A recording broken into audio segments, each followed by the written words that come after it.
¿Qué tal, amigos? Bueno, lo prometido es deuda. Hoy que se cumplen 364 días, si no me equivoco, de la FER Cajigao, porque parece que fue un 23 de junio de 2022. Quise hacer este informe especial como una lección, insisto, para el periodismo y no de periodismo. No estoy diciendo que lo que hice yo o hicieron otros fue buen periodismo, pero lo que ocurrió obviamente en un medio importante y la manera que se desarrollaron las cosas son para sacar lecciones y aprender de cómo se manejan ciertas situaciones y cómo funciona el fútbol chileno. Porque lo que ocurrió con Cajigao nos demuestra de manera muy clara lo mal que funciona el fútbol chileno, lo desenfocada que está la gente y cómo un mando medio termina tomándose atribuciones por sobre la dirigencia. Hay que hacer un poco de historia de los dos lados. La mía con ADN y la de Cajigao, la selección. Cajigao, ustedes saben, había trabajado muchos años, una veintena, dicen, en el Arsenal, que en algún momento había sido gerente técnico y que había establecido relaciones con Cristiano Galde, el representante de jugadores, entre ellos Claudio Bravo, y hoy dueño de Magallanes. Había establecido relaciones, había venido a Chile varias veces a Sudamericano del año 2019. En Rancagua estuvo Cajigao ahí de ojeador, esa era su fortaleza, el scouting de jugadores, el saber apreciar nuevos talentos, y tenía una gran relación con Cristiano Galde, lo que ya nos indica que él tenía un perfil que se orientaba más que a la parte técnica, a la parte económica, a la venta de jugadores, a descubrir jugadores para... Esa es la dura realidad. Y él llega a comienzos del 2021, una vez que se ha producido la salida ya de Reinaldo Rueda de la selección. Y ahí ocurrió algo muy extraño, que lo conversamos alguna vez con Ian McNeil. Porque supuestamente él venía al puesto de Ian McNeil, o no. De repente se encuentran los dos en Juan Pinto Durán. Y McNeil no sabe si él manda a Cajigao o Cajigao lo manda a él. Para lo que nunca se trajo a Cajigao fue para ser gerente técnico. O sea, para ser una persona que encabezara todo el plan de la selección nacional desde la parte técnica. Él supuestamente iba a ser una persona que se iba a encargar de lo que se encargaba Ian McNeil. Los viajes, las citaciones, una parte administrativa. Iba a ser un administrativo. Nunca lo dijo Pablo Milad que iba a ser una persona encargada de la parte técnica. Pero de repente se va Ian McNeil de la selección y para justificar el sueldo Cajigao, y aquí viene la primera locura. Porque un gerente técnico de la selección ganará 7, 6, 8 millones de pesos. Ese es el rango. Cerca de los $10.000. Y de repente Cajigao aparece con $35.000. Ganando un sueldo de un jugador de primera división del fútbol chileno o de un entrenador de un equipo importante. Y además había que proveerlo de auto y había que proveerlo de alojamiento. Y como él no se andaba con chicas, no lo pusieron en un hotel cualquiera, sino que vivió a cuerpo rey muchos meses en el Hotel Mandarín. Pero uno puede decir, bueno, mientras el tipo funcione, mientras el tipo haga la pega, mientras el tipo sea eficiente, no hay nada que decir. El problema es que el tipo, pasado el tiempo, no hacía mucho y nadie entendía muy bien lo que hacía. Ahí me contaron que cuando llegó a Pinto Durán dijo, y esto es Pinto Durán. O sea, como que quedó asombrado por lo precario del lugar, como que nadie le contó. Y empezaron a haber situaciones raras. Por ejemplo, un entrenamiento, un microciclo que citaron a 3 jugadores de Magallanes, que era el equipo de Ogalde, que uno puede decir, está bien, entre ellos estaba Pérez. El problema es que eran los únicos citados de primera vez, eran de Magallanes. Raro. Luego le encargaron conseguir un entrenador y la verdad es que le costó muchísimo. Y finalmente terminó trayendo a Lasarte. Según él, ya lo tenían contactado cuando vino a hacerse a Chile un procedimiento médico. Según otras voces, como estaba en Chile, fueron a conversar con él. No cambia mucho la decisión. Lasarte no fue un gran aporte y nunca fue un entrenador de selección. Y bueno, empezó a ver el trabajo de Cajigao y uno decía, bueno, con el conocimiento del fútbol europeo que tiene Cajigao, para conseguir los jugadores allá, los contactos, esto va a ser, en comparación con otras selecciones, nos va a ir bien. Y resultó cuando vino esa triple fecha, donde la Premier League no presta a los jugadores, Cajigao no es capaz de conseguir a Sierra Alta ni a Ben Britton. Y uno dice, no, pues que la Premier League no los iba a prestar. Sí, pero resulta que Mina llegó a jugar por Colombia y el Diego Martínez llegó a jugar por Argentina. Señalar un par. Es decir, otras selecciones sin contactos en el fútbol británico sí consiguieron los jugadores, por las buenas o por las malas. Pero Kajigao ni siquiera hizo la pega porque sabía que le iban a decir que no. Luego está el famoso, como gerente técnico, el famoso plan de que él tenía que hacer un plan con las selecciones juveniles. Y aquí es bien interesante ir al archivo. ¿Por qué? Porque resulta que llevaba 8 o 9 meses en Chile y aparece Corengia. ¿Se acuerdan de Corengia? Que era Germán Corengia, técnico de Coquimbo, que estuvo en varios equipos y llevó un plan. Se reunió con Kajigao y se fue indignadísimo a la NFP. Tiempo después de una entrevista donde dijo que en el fútbol chileno no había dirección alguna. No había dirección alguna. Le llevó un plan de trabajo de divisiones menores y Kajigao no tenía nada. Y la verdad es que nuestro Kajigao fue acumulando poder y desacierto. Recuerden un detalle, cuando Chile queda fuera del Mundial, al perder con Uruguay 2-0 en el estadio San Carlos de Apoquindo, ¿quién echó a Lasarte? ¿Quién dio la noticia? Kajigao. O sea, se saltó a Milad.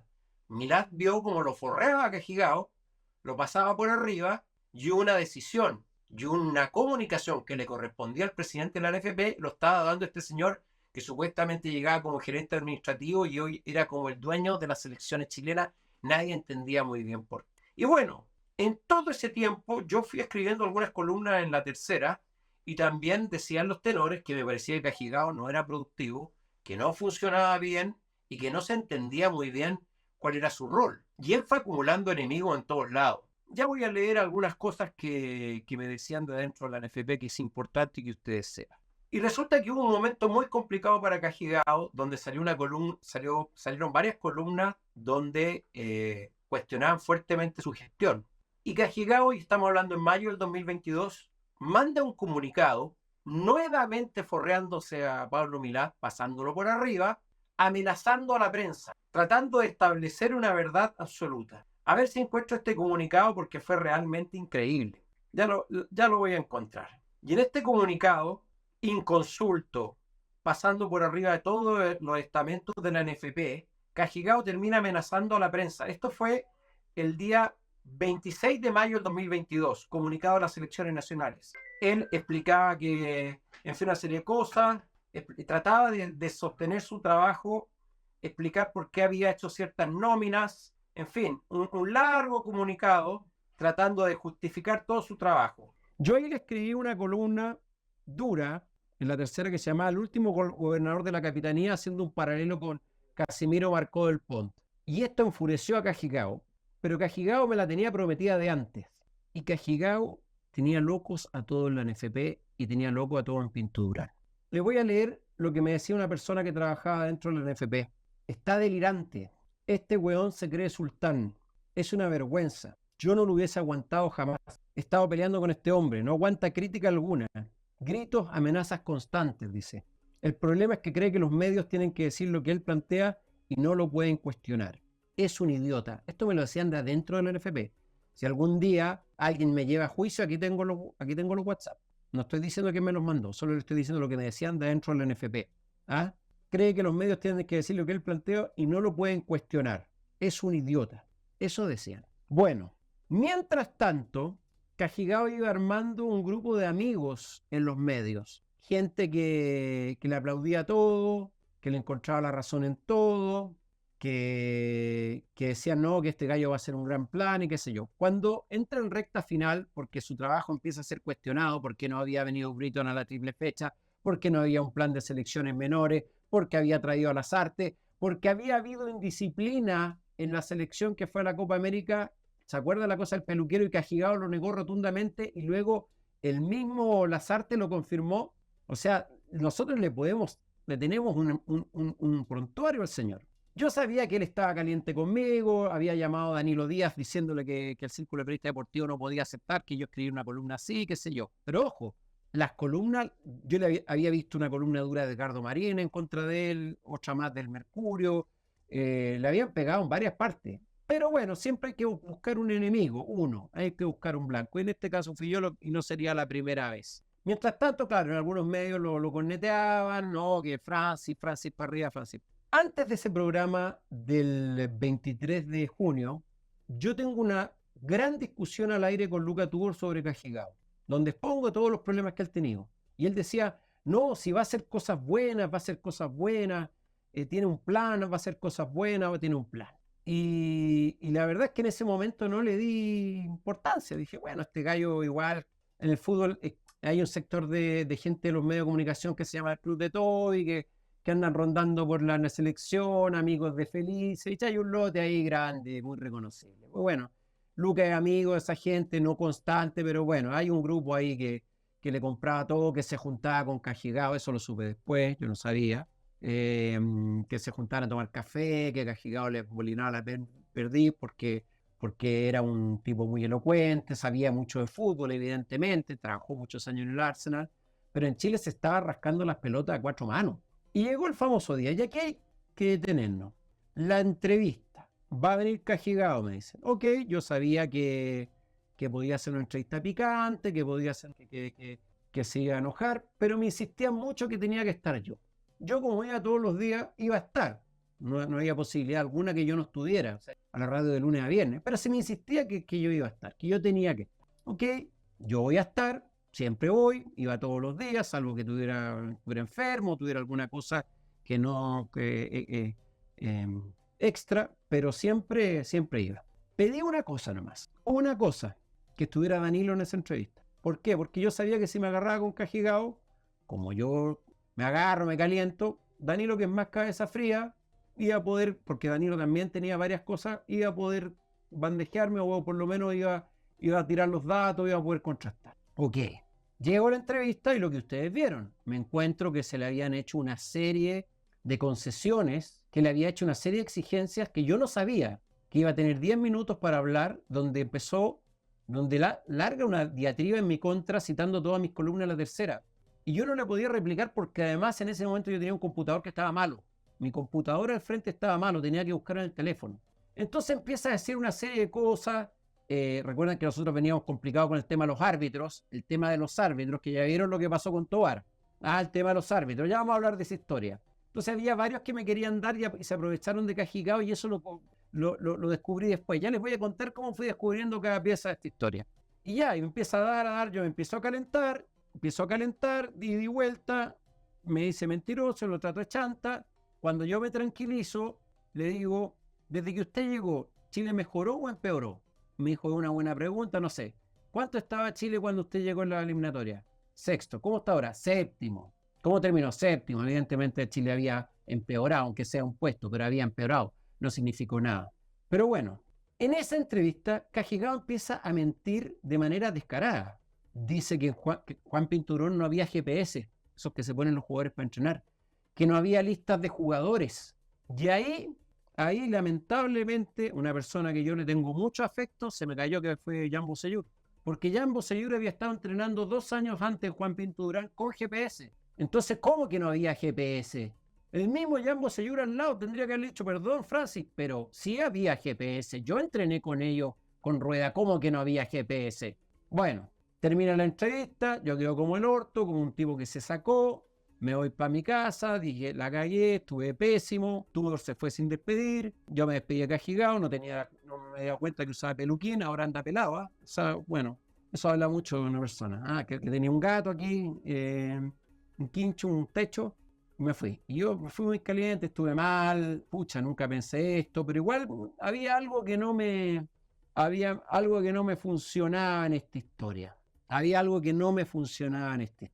Y aquí les voy a revelar algo. Me voy para mi casa muy amargado. Estuve mal, tendría que haber... Cuando estuve frío, si ustedes ven la nota, hubo un momento que yo me tranquilizo, le tiro esa, por ejemplo, la pregunta si Chile había mejorado o no, y él no sabe responder, el tema de la indisciplina de selección, qué sé yo. Y me empiezan a llegar mensajes. Uno dice, una persona que estaba en la selección, oye, ¿cómo que no había lista de jugadores, como dijo Cajigao? En la NFP hay un servidor, me dijo, en Pintura hay un servidor con todos los jugadores del fútbol chileno, los que han pasado la selección, con todos los datos que lo instaló BKHS y que se ha ido actualizando y que entráis con una clave. ¿Cómo que no había lista de jugadores? Después me llama una persona, ¿cómo que no hay GPS? Hay por lo menos 40 GPS, me dijeron. Después, cuando entrevisté a Pato Ormazábal en enero o en febrero de este año, después de la Copa América, le pregunté, perdona, ¿había GPS? Pato Ormazábal, que trabajaba con Cajigao. Sí, claro que había GPS, pero me llega un audio distinto. Me lo manda una persona. Mira esto, mira lo que me... El famoso audio Tudor. Me llega ese jueves en la noche. Y me pego una amargada y dije, no, esto no puede ser. Esto no puede ser. Esto no puede ser. Se lo mando a Costa. Al otro día tuve que hacer el último programa, lo hicimos del Museo de la Moda, que está los 60 años Mundial del 62. Yo estaba muy amargado, muy triste. Nos quedamos conversando después. Pero ¿qué me pasaba a mí con esto? ¿Qué me pasaba a mí? Que sentía que en el fondo la gente ya sabía que Tudor estaba al tanto de que Cajigao iba a venir a darme. Estaba de su lado, además, en el programa CB. Pero en el fondo la tesis era que yo asumiera todo. Tudor no iba a seguir en el programa, que yo asumiera todo y que era como un pelotudo. Esa es la verdad. ¿Qué hice yo? Agarré el audio y se lo mandé a unas cuantas personas. Entre ellos a Víctor Gómez, que le dije, Víctor, porque confío en él, es buen reportero, Víctor, reportéate esto porque a mí me están llegando cosas, reportéate esto. Y Víctor fue, reporteó, llamó al NFP, llamó a la radio, hizo un reporteo para su Twitter y lo publicó. Ok. Yo estaba muy mal, porque yo tengo que contar que para mí la radio de ADN y Los Tenores era mi casa, era el lugar donde yo trabajaba y nosotros empezamos humildemente, casi sin audiencia, en marzo del 2008 y fuimos creciendo hasta transformarnos en el número 1 lejos, por paliza. Y yo con mis errores y con mis salidas de madre y con mis salidas de cadena sentí que era una parte importante. Pero no podía entender que se le hubiera aceptado condición a Cajigao, no podía entenderlo. Y que no se me hubiese informado, si yo me entero cuando me siento en la silla. Aparentemente Carlos Costas también se entera. Entonces supuestamente ahí hubo una cadena de que le llegó un productor, que no le avisaron a Hernández, que Hernández efectivamente esa semana estaba con licencia porque tenía la espalda mala, qué sé yo. Pero nunca tendrían que haberle aceptado esas condiciones. Yo hubiese aceptado el mano a mano con Cajigao solos, en la noche, avisado. Se lo hacían en los tenores de la tarde. Pero así no, así de la nada no. Con un computador malo y estoy diciendo todas las mentiras del mundo. Bueno, la cuestión es que el Twitter se viralizó, el audio, y se publicó. Y salió lo publicó un gallo que se llamaba, un tuitero que tiene un nombre fantasía que no lo conozco, no sé quién es. Ya el otro día tengo una reunión en la radio, la situación es insostenible y yo me voy. En el fondo, lo que le convenía a la radio es que el audio no se hubiera sabido y que se hubiera ido Tudor y que yo hubiera quedado como un pelotudo. Esa es la verdad. Porque, está bien, yo fui el pararrayo del caso árbitros, que todavía no termina. Pero esta galleta no me la iba a comer solo. Esta no la armé yo. Bueno, en el audio se lo había mandado Tudor a una persona hacía varias semanas. O sea, este lo venía peregrinando Cajigao hace mucho tiempo, varias semanas. Navarrete, Pancho Navarrete se llama, relacionó el jefe de prensa de la NFP, me cuenta al día siguiente que él le dijo a Cajigao que no fuera, que no le parecía bien. Y por algo Navarrete ese día no fue a la radio, fue la María José Vasconcelos. O sea, desde las comunicaciones de la NFP lo encontraron un error, un grave error. Miren en qué terminó lo de Cajigao, a ver en qué ganó Cajigao. Tomarse una revancha conmigo, pero salió cagando del fútbol chileno. Bueno, la cuestión es que empiezan a matar a Tudor en todos lados, lo empiezan a matar. Yo en DirecTV dije que Carlos Costa y Rodrigo Hernández no me habían hecho una encerrona, traté de ponerle paño frío al asunto, y un día me llama Tudor si me puedo juntar con él. Y fui a la casa de Luca Tudor. Yo había ido antes alguna vez a un carrete, sabía dónde quedaba. De man lo pasaba a dejar, él me pasaba. Yo con Tudor tenía una gran relación, yo lo admiraba y lo admiro como futbolista. Son muy amigos el hermano, por eso me dolió tanto. Voy a la casa de Tudor y me dice que él no sabía quién le había mandado el audio, que no tenía idea, y me muestra un WhatsApp de Cajigao. Y ese WhatsApp decía: yo la única exigencia que hice fue que me dieran 10 minutos y que en el panel estuviera Guarelo, Tudor y Bocellur. Y ahí, o sea, Cajigao también armó el panel. Yo vi ese WhatsApp. Que ese WhatsApp sea verdad o no, no tengo idea. Él haya hecho esa exigencia a la radio de verdad, no tengo idea. Pero lo que sí es cierto es que él pidió el panel justo que tuvo ese día, que tuvo a Tour totalmente a su favor y a Bocellur, que perfectamente pudo haber dicho, perdón Francis, sí había GPS, al menos pudo haberle desmentido una. Me había llamado a Bocellur el día sábado o el domingo, me dijo que él no sabía, que se disculpó. Me da lo mismo. Quedé muy impresionado porque yo trabajaba en la tercera en los 80. Si alguien hubiera dicho, oye, en la tercera en los 80 no había computadora, había una máquina de escribir, yo hubiera podido decir, no, compadre, había Macintosh, yo los vi. Nadie estaba pidiendo que atacara a Cajigao, pero por lo menos ponerle los puntos ahí.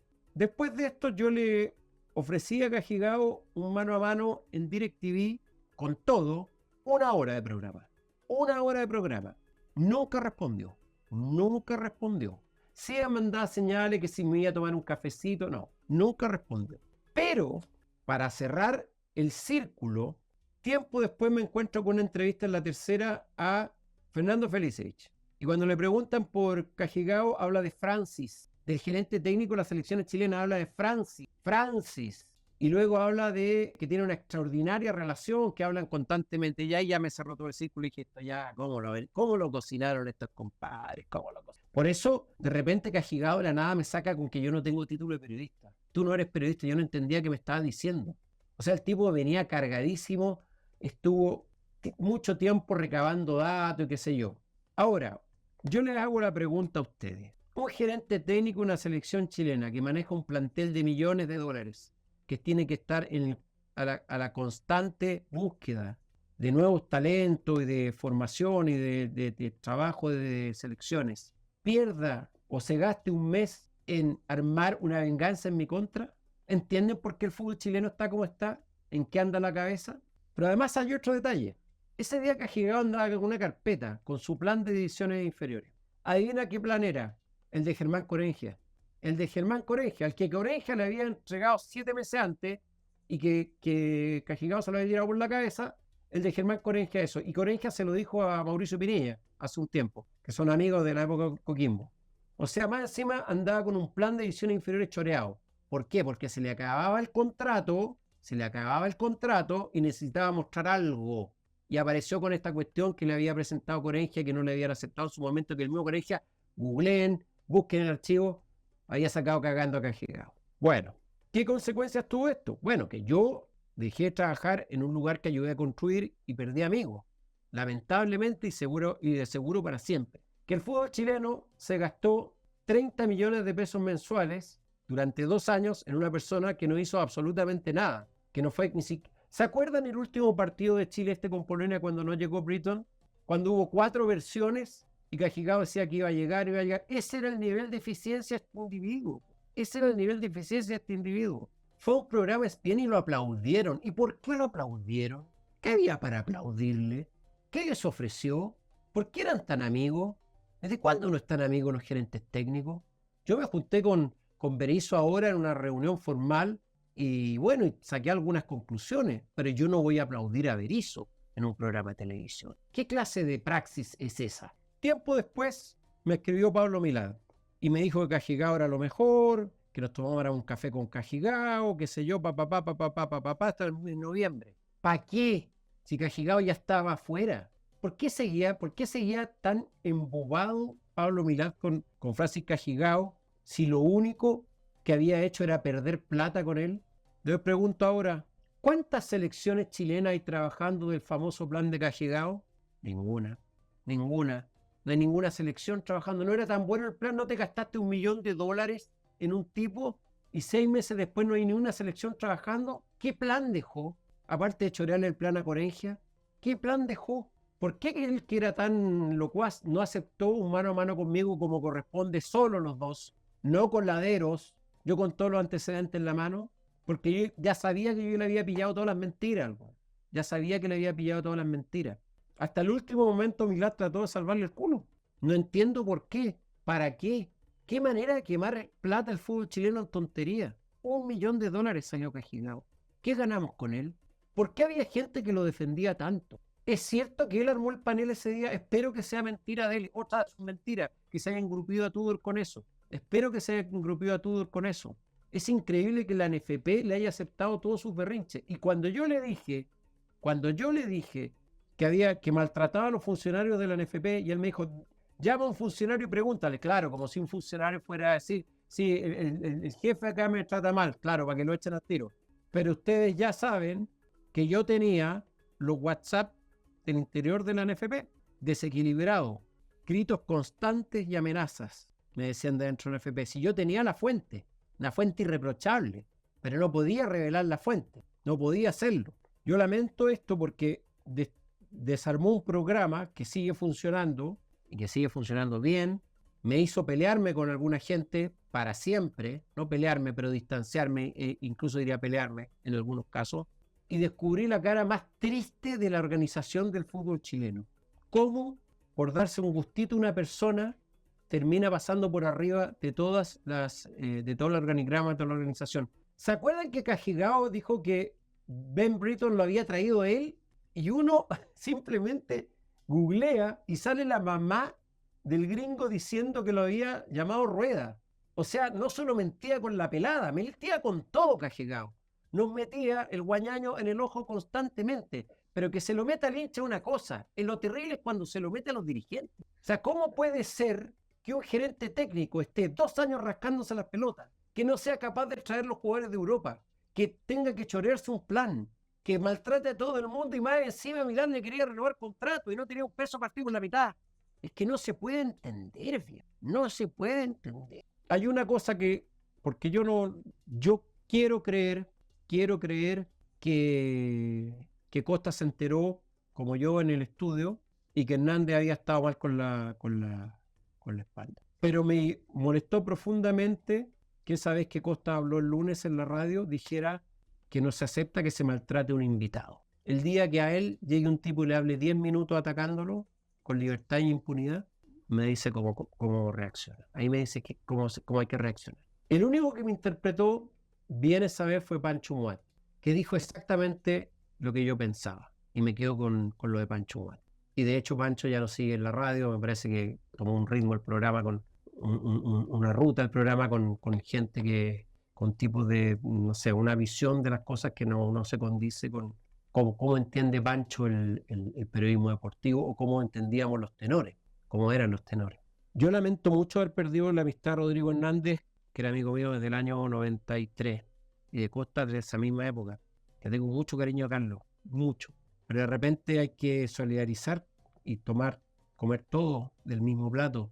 Y lamentablemente en esta ocasión yo no iba a aceptar ser nuevamente el trending topic, el pararrayo, la bolsa de punching. Y con respecto a Tudor puede ser amigo de Cajigao, puede ser amigo de quien quiera. Los futbolistas son amigos de gente vinculada al fútbol, lo entiendo. Pero él pudo haberme dicho, cuidado que Cajigao viene armado, prepárate. Pudo haber dicho eso y no lo hizo, no le costaba nada. Por más que él diga, y yo lo dije públicamente que no. Yo creo que Tudor lo tuvieron por sonso nomás. No sé qué ganó con esto, Lucas. No sé qué ganó, no sé quién ganó con esto qué. Y yo le digo una elección para la NFP. ¿Qué ganan con qué? ¿Qué ganan con este tipo de cosas? Trajeron a Castrilli y dejó puras cagadas. Se gastaron $1 millón en Carleso y qué. Se gastaron otro $1 millón en Cajigao y qué. ¿Qué ganaron? ¿Quién piensa ahí? ¿Cómo funciona el fútbol chileno? No hay mucho más que decir. Quiero ratificar 3 o 4 puntos.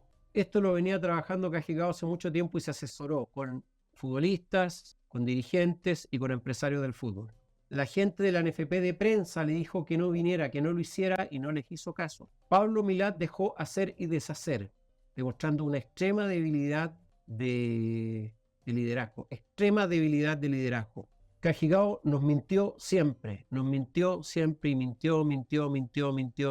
y se le dejó mentir porque el fútbol con sus malditos códigos prefiere subirse a la mentira que decir una pura verdad, que contradecir una sola cosa, lamentablemente. A mí esto me costó carísimo, porque perder el lugar donde yo era más feliz trabajando fue duro.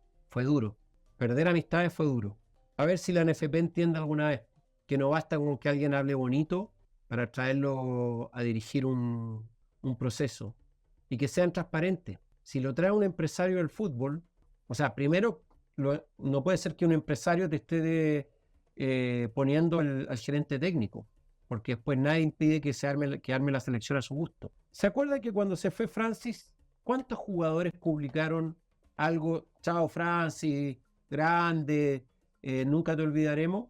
Busquen alguna publicación, algún tuiteo, busquen alguna despedida de alguien. Algo te dice eso, ¿no? Algo te indica eso, ¿no? Insisto, yo acá a Gigao lo invité muchas veces, más que Fútbol en 10 Sports. Este es su lugar, le tenemos un asiento, 1 hora conmigo y me cuenta todo. Pero esta vez yo voy a estar preparado, no voy a tener un computador malo al frente mío. Ya me contaron todo. ¿Le habrá llegado un raspacacho de arriba? Seguramente lo celebraron. ¿Quiénes fueron los tipos que le pusieron bombina a Cajigao? ¿Quiénes fueron sus asesores? ¿Qué ganaron con eso? ¿A quiénes les nominaron por eso? ¿Quién le regaló ese peluquín? Ahora anda pelado. Eso dice tantas cosas.